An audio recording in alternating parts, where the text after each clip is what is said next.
तुम्हें जो बदकारी का इर्तिकाब कर बैठी उन पर अपने लोगों में से 4 शख्सों की शहादत लो। अगर वो उनकी बदकारी की गवाही दें तो उन औरतों को घरों में बंद रखो यहां तक कि मौत उनका काम तमाम कर दे, या अल्लाह उनके लिए कोई और सबील पैदा करे। और जो 2 मर्द तुम में से बदकारी करें तो उनको ईजा दो, फिर अगर वो तौबा कर लें और नेकुकार हो जाएं तो उनका पीछा छोड़ दो। बेशक अल्लाह तौबा कबूल करने वाला है, मेहरबान है। और जिस चीज में अल्लाह ने तुम में से बाज को बाज पर फजीलत दी है उसकी तमन्ना मत करो। मर्दों को उन कामों का सवाब है जो उन्होंने किए और औरतों को उन कामों का सवाब है जो उन्होंने किए, और अल्लाह से उसका फजल करम मांगते रहो।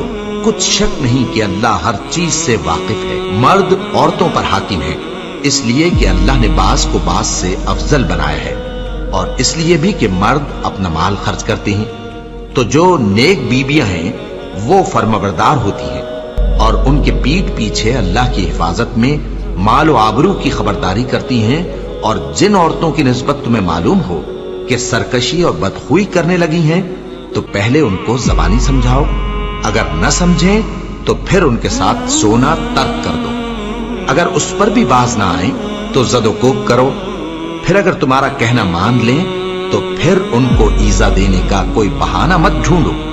बेशक अल्लाह बहुत ऊंचा है, बड़ा है। मोमिनो, तुमको जायज नहीं कि जबरदस्ती औरतों के वारिस बन जाओ, और देखना इस नीयत से कि जो कुछ तुमने उनको दिया है उसमें से कुछ ले लो, उन्हें घरों में मत रोक रखना।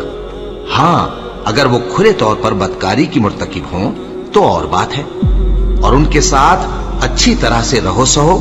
फिर अगर वो तुमको नापसंद हों तो अजब नहीं कि तुम किसी चीज को नापसंद करो और अल्लाह उसमें बहुत सी भलाई पैदा कर दे। बदकारी करने वाली औरत और बदकारी करने वाला मर्द जब उनकी बदकारी साबित हो जाए तो दोनों में से हर एक को 100 दुर्रे मारो।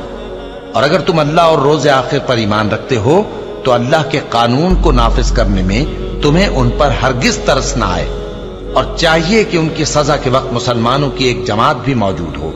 बदकार मर्द तो बदकार या मुशरिक औरत के सिवा किसी से निकाह नहीं करता, और बदकार औरत को भी बदकार या मुशरिक मर्द के सिवा और कोई निकाह में नहीं लाता।